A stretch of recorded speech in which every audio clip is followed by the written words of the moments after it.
جو پاکستانی فوج کو ادارے کے طور پہ سیکھنا ہے، اور میں امید یہ رکھتا ہوں اور اپنے فوجی بھائیوں سے درخواست کرتا ہوں کہ ایک ہی سراغ سے ڈسے جانا بار بار کسی بھی طریقے سے کسی ایک اچھی سوچ کا اظہاریہ نہیں ہوا کرتا. تو میرا خیال ہے کہ وقت آ گیا ہے کہ تمام لوگوں سے یہ توقع کی جائے، چاہے وہ انصاف کے ادارے ہیں، چاہے سیاست کے ادارے ہیں، چاہے فوج کا ادارہ ہے یا کوئی اور ہے، کہ سب لوگ جب تک اپنا کام صحیح نہیں کریں گے تو یہ ذمہ داری یا یہ ایک بوجھ صرف ایک ادارے پہ یا ایک ادارے کے چیف پہ یا کسی اور ادارے کے اوپر ڈال دینا بالکل ہی نامناسب ہے. صحیح. حکومتوں کو، سیاستدانوں کو اپنا رول ادا کرنا ٹھیک. پڑے گا، آگے بڑھ کے پاکستانی بننا پڑے گا، تبھی جا کے تو ہم اس ملک کو آگے رائٹ. جائیں گے. میرا خیال ہے جنرل باجوہ کے لیے اور پاکستانی فوج کے لیے آج یہ سوچنے سمجھنے کا وقت ہے، اور جس قسم کا بھی یہ مدد کرنے کی کوشش کرتے ہیں، آگے بڑھنے کی، ان کی کسی بھی حکومت کی مدد کرنے کی کوشش کرتے ہیں، بدقسمتی سے وہ بیک فائر کرتی ہے اور ان کے اپنے نقصان میں بیک فائر ٹھیک کرتی ہے. ٹھیک. جی جواب آ گیا. سجاد مرزا آپ کیا سمجھتے ہیں؟ دیکھیے بات یہ ہے کہ جنرل باجوہ صاحب نے کہتے ہیں کہ انہوں نے فروری میں فوج نے یہ فیصلہ کیا کہ وہ اب سیاست میں حصہ نہیں لیں گے. سوال یہ کہ فروری میں ایسی کون سی بات ہوئی تھی کہ فوج کو یہ فیصلہ کرنا پڑا؟ یہ امپورٹنٹ بات ہے. اس کے بعد کے اثرات کیا ہیں؟ اس کے بعد کے اثرات یہ ہیں کہ فوج خاموش رہی، اس کو میر جعفر اور میر صادق کہلواتی رہی، اور اس کے ساتھ یہ تک ہوا کہ انہیں نیوٹرل کی گالی دی گئی کہ نیوٹرل تو جانور ہوتا ہے، اور کیا کچھ نہیں کہا گیا.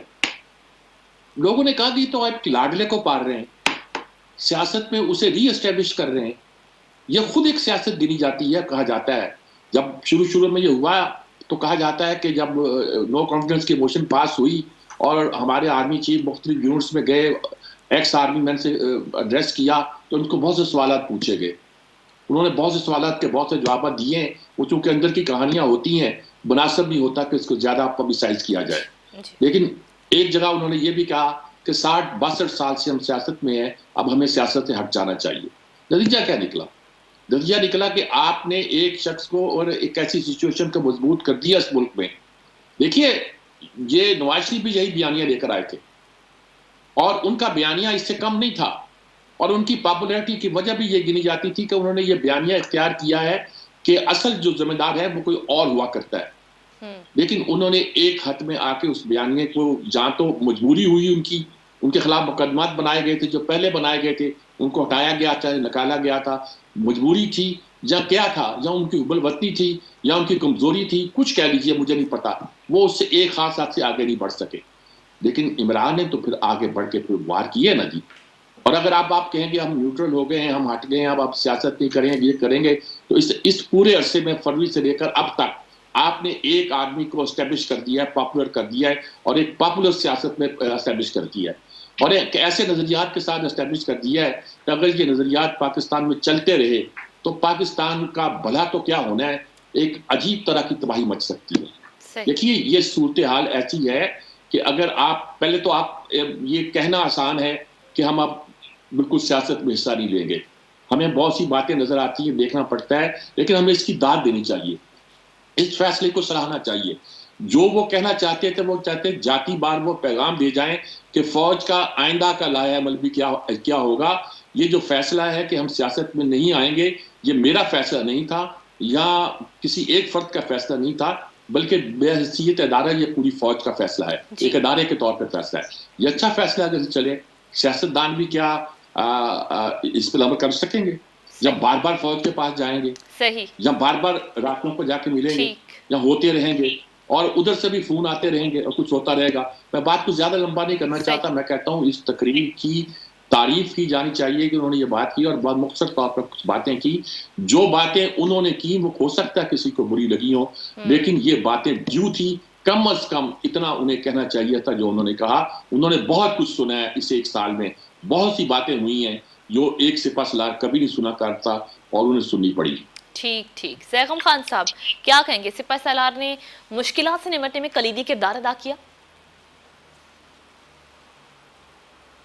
نے 26 نومبر 2016 کو کمان سنبھالی تھی اور 29 نومبر 2022 کو وہ رخصت ہو رہے ہیں، 6 سال اور 3 دن کے بعد. ان کا جو سفر ہے میں اس کو 2 حصوں میں تقسیم کرتا ہوں، اور ایک ہائی پوائنٹ ہے ان کا اور ایک لو پوائنٹ ہے. ان کا ہائی پوائنٹ ہے 27 فروری 2019 جی جب پاکستانی فوج نے بھارت کی انکرجن کا در اندازی کا جواب دیا اور مقبوضہ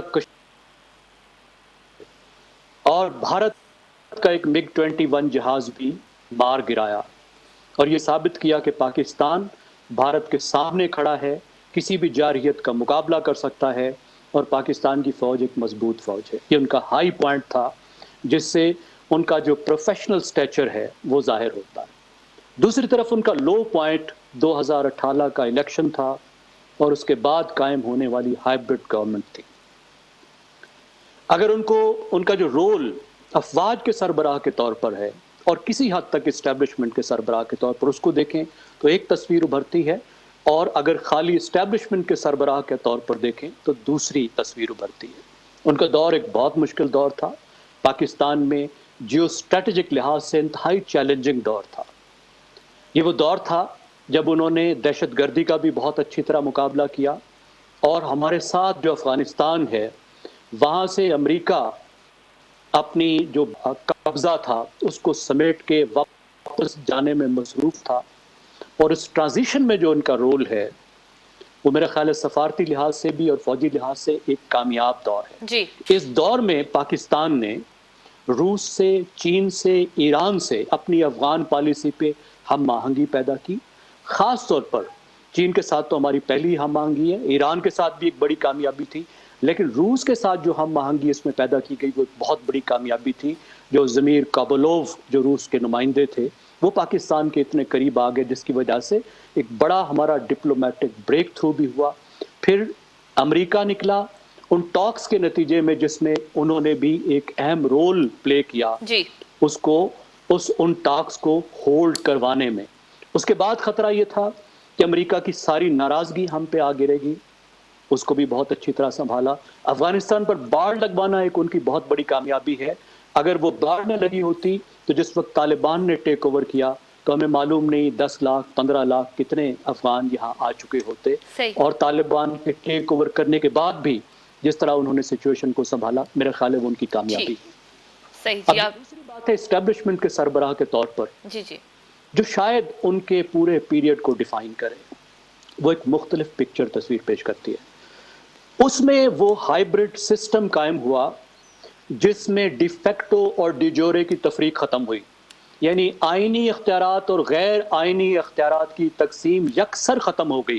یہ میں نہیں کہہ رہا، اس وقت کی سویلین حکومت یہ کہتی تھی، خوشی سے کہتی تھی کہ یہ ڈی فیکٹو سسٹم ہے اور یہ ون پیج کا سسٹم ہے، اور جی جس میں عمران خان صاحب نے ان کے مکمل تعاون کے ساتھ پاکستان میں سنگل پارٹی ڈکٹیٹرشپ قائم کرنے کی پوری کوشش کی، میڈیا کو روند ڈالا، اپوزیشن کو روند ڈالا، اور جو اکاؤنٹیبلٹی کا سسٹم ہے اس کو استعمال کرتے ہوئے اپنے سیاسی مخالفین سے بدترین انتقام کا صحیح ایک آغاز کیا۔ پاکستان کی اکانومی نیچے چلی گئی، جس کے بعد پھر انہوں نے فیصلہ کیا کہ ہائیبرڈ سسٹم نہیں چل سکتا۔ جی جی انہوں نے سٹیپ بیک کیا ہائیبرڈ سسٹم سے اور نیوٹرل ہونے کا اعلان کیا اور نیوٹرل ہونے کا وعدہ کیا۔ ٹھیک اب تاریخ انہیں کس طرح دیکھے گی؟ اس بات سے دیکھے گی کہ وہ واپس فوج کو نیوٹرل بنا لائے، یا وہ اس حساب سے دیکھے گی کہ انہوں نے ہائیبرڈ سسٹم قائم کیا اور پھر ختم کیا۔ یہ وہ فیصلہ ہے جو مورخ نے کرنا ہے۔ ٹھیک زیغم صاحب، ٹھیک ہے، آپ کا جواب آ گیا۔ مسعود رضا صاحب آپ کی طرف آؤں گی، آپ کیا کہیں گے؟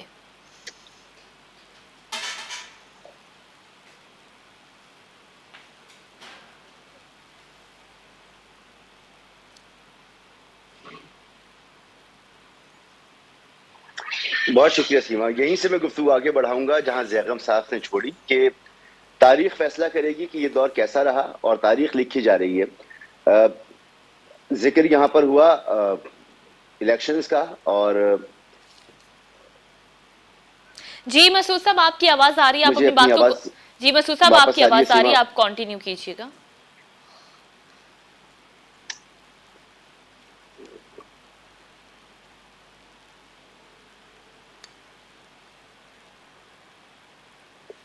جی میں عرض یہ کر رہا ہوں کہ اب تاریخ فیصلہ کرے گی کہ آج جو باجوہ صاحب کی تقریر تھی اس میں انہوں نے خود بہت ساری ایسی گفتگو کی ہے جو ہونی بھی چاہیے تھی، مگر اتنے کھلے انداز سے ہم نے تاریخ میں کبھی نہیں سنا کہ اعترافات کیے جا رہے ہوں کہ ہم نے کیا کیا کچھ کیا اور ہم نے اپنے رول سے آگے بڑھ کر پرفارم کیا. بات وہی کی جا رہی ہے کہ ملک ہمیشہ ہم نے سنا کہ مشکل دور سے گزرتا ہے، یہ بھی بڑا مشکل دور رہا ہوگا، اس سے پہلے کا دور بھی بڑا مشکل تھا، لیکن اس دور میں کیا ہماری سیاسی نظام، ہماری سیاسی جماعتیں، ہماری سیاسی حکومتیں واقعی بری طرح سے ناکام رہیں کہ نہ تو وہ دیگر ممالک سے خارجہ معاملات پہ ڈیل کرنے کے قابل تھیں، نہ وہ آئل اور گیس کے اگر معاہدے ہو رہے ہیں تو اس میں وہ کچھ پرفارم کر پا رہی ہیں. فیٹ ایف کا معاملہ بہت امپورٹنٹ تھا، وہ آرمی کے بغیر ممکن ہی نہیں تھا، آرمی میں اس نے اپنا بھرپور کردار ادا کیا. تو جو آرمی کی پروفیشنل ذمہ داریاں ہیں وہ اپنی جگہ، اس سے بڑھ کر جو کام کیے اس کا آج اعتراف کیا گیا، اور پھر یہ بھی کہا گیا کہ اب فیصلہ کر لیا گیا ہے کہ ہم سیاست میں حصہ نہیں لیں گے.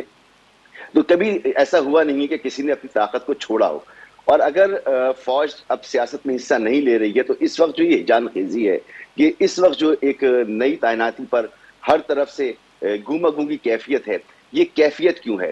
اصل میں جو کچھ نظر آ رہا ہے کیا یہ ویسے ہی ہے یا نہیں؟ اس کے لیے شاید ہمیں انتظار کرنا پڑے گا. جنرل باجوہ صاحب کا جو دور تھا، ظاہر سی بات ہے ایک ایکسٹینشن کے ساتھ یہ دور تھا، ایک طویل دور تھا، اور اس طویل دور میں نواز شریف صاحب بھی وزیر اعظم رہے، عمران خان صاحب بھی وزیر اعظم رہے، شاہد خاقان عباسی صاحب بھی وزیر اعظم رہے، اور اس وقت بھی شہباز شریف صاحب وزیر اعظم ہیں. تو 4 وزیر اعظم گزرے، سیاسی جو ہجان خیزی ہے، اکھاڑ پچھاڑ ہے، وہ بہت زیادہ ہوتی رہی. تو ابھی اس پورے دور کا تجزیہ کرنا تو شاید ممکن نہیں ہوگا، لیکن جو عزائم ظاہر کیے گئے ہیں اس کو سپورٹ کرنا چاہیے کہ اب فوج کو سیاست میں حصہ نہیں لینا چاہیے اور سیاسی قوتوں کو مضبوط ہونا چاہیے، اور پاکستان میں شفاف اور منصفانہ الیکشن کے ذریعے سویلین بالادستی قائم ہونی چاہیے. ٹھیک جی، آپ کا جواب بھی آ گیا مسعود رضا صاحب. ناظرین، پروگرام میں یہاں پر ایک بریک شامل کریں گے اور بریک کے بعد واپس آئیں گے تو گفتگو کے سلسلے کو ہم اپنے دوسرے ٹاپک پر آگے بڑھائیں گے. ساتھ رہیے.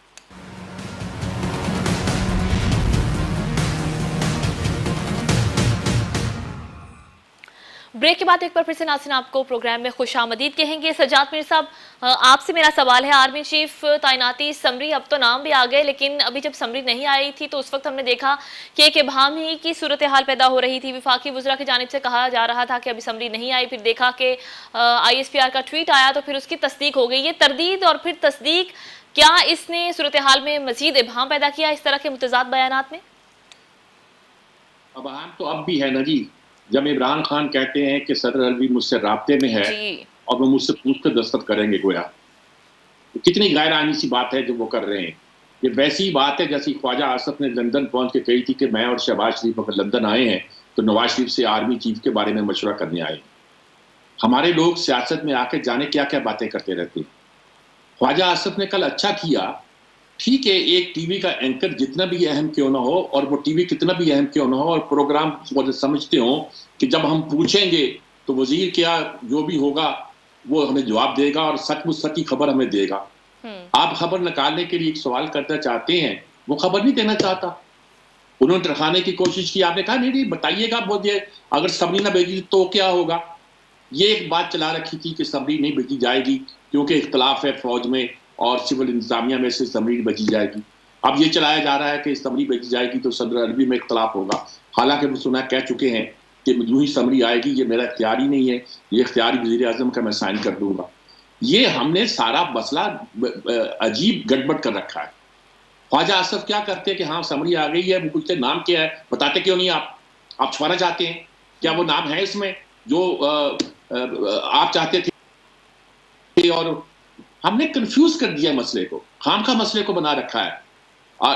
خواجہ آصف نے ٹھیک جواب دیا تھا، چند منٹ کے بعد آپ کے نمائندے نے بتا دیا، یعنی آپ کے نمائندے سے برابر کے اس چینل کے نمائندے نے بتا دیا کہ بھائی میری اطلاعات کے مطابق سمری پہنچ چکی ہے. بعد میں 1.5 گھنٹے بعد ISPR نے تائید کر دی اور اس کے 1.5 گھنٹے کے بعد خواجہ آصف نے تائید کر دی کہ ہاں سمری آ گئی تھی، میں نے بھیج دی. انہوں نے کہا 24 گھنٹے کے بعد مجھ سے پوچھ لینا. بھائی آپ خبر نکالنے کے لیے کچھ ایسی باتیں بھی منہ میں ڈالنا چاہتے ہیں جو انہوں نے کہا میں سیاسی ورکر ہوں، میں اس چکر میں نہیں آتا جس چکر میں آپ مجھے لانا چاہتے ہیں. یہ مناسب بات نہیں ہے اور مجھے اندازہ ہے کیونکہ وقت کم ہے، میرا خیال میں اتنی بات. جی میر صاحب آپ کا جواب آ گیا. زیغم خان صاحب آپ کیا کہیں گے؟ میں سمجھتا ہوں کہ جو افواج ہوتی ہیں کسی بھی ملک کی، ان کا ایک فوج سے سیکیورٹی سے بڑھ کر ایک اور رول ہوتا ہے اور بہت اہم ہوتا ہے. وہ ہوتا ہے کہ وہ ملک کے اتحاد کی سمبل ہوتی، علامت ہوتی، اور پوری دنیا میں ہر ملک یہ کوشش کرتا ہے کہ ان کی فوج متنازع نہ ہو، کیونکہ فوج جو ہے وہ ایک ملک کی ایک مجسم شکل ہوتی ہے. ہر شہری ان سے محبت کرتا ہے. اور ہم یہ نظارہ دیکھ رہے ہیں کہ فوج کے سربراہ کی اپائنٹمنٹ ہے اور بھانت بھانت کی بولیاں بولی جا رہی ہیں، طرح طرح کی کنٹروورسیز ہیں، دھمکیاں دی جا رہی ہیں کہ فلاں کو مت بناؤ، فلاں کو مت بناؤ، فلاں کو بناؤ، فلاں فلاں پارٹی کا فیوریٹ ہے، فلاں فلاں پارٹی کا فیوریٹ ہے، فوج کے اندر یہ ہو رہا ہے، فوج کے اندر وہ ہو رہا ہے. یہ بہت ہی افسوسناک ہے. ایسا نہیں ہونا چاہیے تھا، اور اس کی ذمہ داری میرے خیال میں تینوں سائیڈز پہ عائد ہوتی ہے. یعنی دو سائیڈز جو پولیٹیکل سائیڈز ہیں، اور تیسری سائیڈ خود اسٹیبلشمنٹ کی سائیڈ. سب کو مل کر سوچنا چاہیے کہ کس طریقے سے ایسی سچویشن کو روکا جا سکتا ہے. جہاں تک اپارٹمنٹ کی بات ہے، پی ٹی آئی کے حامد خان بہت بڑے وکیل ہیں، وہ خود انہوں نے کل ایک شو میں کہا ہے کہ پرائم منسٹر کی ایبسولوٹ اتھارٹی ہے اور انہیں کسی سمری کی ضرورت نہیں ہے. وہ خود سمری جنریٹ کر سکتے ہیں پرائم منسٹر ہاؤس سے، کیونکہ باقی سب روایت ہے. آئین میں جو لکھا ہوا ہے وہ وزیر اعظم کا ایبسولوٹ اختیار ہے کہ وہ ٹاپ جنرلز میں سے، لیفٹنٹ 3 اسٹار ٹاپ جنرلز میں سے کسی کو بھی وہ اپوائنٹ کر سکتے ہیں. روایات بہت اہم ہوتی ہیں، روایت نہیں ٹوٹنی چاہیے، روایات کو برقرار رکھنا چاہیے. جس طریقے سے یہ روایت بنائی گئی ہے اچھی بات ہے، اس کو فالو کیا گیا ہے اور اس کو فالو کرنا چاہیے، اور اس بارے میں کوئی ابہام نہیں ہونا چاہیے. میرے خیال اچھی طرح اس بات کا تجزیہ کیا جانا چاہیے کہ اس دفعہ اتنا یہ شور و غوغا جی کیوں برپا ہوا، اس طرح اتنا زیادہ ابہام صحیح. کیوں ہوا. میرا خیال ہے فوج نے جو نیوٹرلٹی کا وعدہ کیا ہے، اگر وہ اس پر قائم رہے گی تو آئندہ ہمیں اس طرح کی صورتحال ٹھیک، دیکھنے کو نہیں ملے گی. رائٹ. ٹھیک ہے، مسعود رضا صاحب. جی دیکھیں، یہ جو صورتحال ہے اس وقت ہمارے سامنے، یہ پوری صورتحال، اس میں فوج کو، سیاسی جماعتوں کو، پورے نظام کو سوچنا چاہیے کہ یہ صورتحال کیوں پیدا ہوئی ہے. یہ 2-3 منٹ میں بات مکمل کرنے والی چیز نہیں ہے کہ اس پر بات ہو جائے. یہ ضرور ہے کہ اس وقت جو صورتحال ہے جس میں کہ یہ تعیناتی کا معاملہ، کہ عمران خان صاحب کہہ رہے ہیں کہ اب انہیں صدر مملکت ان سے مشورہ کریں گے، نہیں ہونا چاہیے، خلاف آئین ہے. یہ بھی نہیں ہونا چاہیے کہ لندن میں جا کے شہباز شریف صاحب کہیں کہ میں نواز شریف صاحب سے اس معاملے پر مشورہ کر رہا ہوں، اور پھر حکومت کے ان کے ترجمان اس بات کی کو پروپیگیٹ بھی کریں کہ ہم نواز شریف صاحب سے یہ مشورہ کر رہے ہیں. قانون جو آپ کو اختیار دیتا ہے اس کو ایکسرسائز کرنے کے لیے آپ کو اپنی اسپائن شو کرنی چاہیے، اور آئین سے دائیں بائیں نہیں ہونا چاہیے. بنیادی ذمہ داری شہباز شریف صاحب کی تھی. شہباز شریف صاحب کو اس معاملے پر مروجہ طریقہ کار کے تحت قانون کے مطابق، آئین کے مطابق عمل کرنا چاہیے تھا، اور اس سے پولیٹیسائز ہونے سے روکنا چاہیے تھا. اور جہاں بہت ساری چیزیں ہیں وہاں پر ایک بات یہ بھی ہے کہ شہباز شریف صاحب کی حکومت اس میں بھی کامیاب نہیں ہو سکی ہے. رائٹ. شہزاد چودھری صاحب. بس میں یہ کہنا چاہتا ہوں کہ ایک متنازع ملک اور ایک متنازع نظام کی ایک ادارہ یا فوج کیسے غیر متنازع ہو سکتی ہے.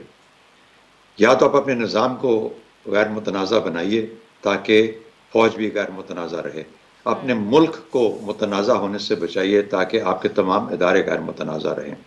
بہرحال یہ ایک طرف ہے. دوسری طرف یہ کہ جہاں تک میری نظر میں جو کچھ اب تک ہوا ہے وہ بالکل اسی مروجہ طریقے سے ہی ہوا ہے، مروجہ قوانین کے نیچے ہی ہوا ہے. پرائم منسٹر شہباز شریف کا اپنا جو رول رہا، کنڈکٹ رہا، بالکل صحیح رہا. جو افواج پاکستان یا جو وزارت دفاع کا جو رول تھا انہوں نے بالکل بخوبی انجام دیا. باتیں اتنی ہیں جتنی کہ لاؤڈ سپیکرز اور ماؤتھ سپیکرز ہیں. یہ ہماری بدقسمتی ہے. یہ معاشرہ، یہ جو پورا نظام ہے جس کے اندر کہ ہم اپنا اظہار کرتے ہیں، وہ اس لیول پہ بڑھ نہیں پایا جہاں پر کہ ہمارے ہاتھ میں بولنے کے طریقے آ گئے. جب تک یہ ہم اپنی سوچ کو بھی نہیں سنواریں گے اور اپنے ان ایونیوز کو، اس میڈیا کے آؤٹ لیٹس کو نہیں سنبھال پائیں گے جو کہ ہمیں بولنے کا، اظہار کا موقع دیتے ہیں، ہم اپنے فریڈم آف ایکسپریشن کو اس لیول تک لے گئے ہیں جہاں پر غالباً اس کو بھی بہت قدم پیچھے ہٹنا پڑے گا. ورنہ اب تک جو ہوا ہے بالکل ایسا ہی ہوا ہے جیسے آج تک ہوتا ہے. مجھے حیرانگی ہے کہ یہ طوفان کس وجہ سے برپا.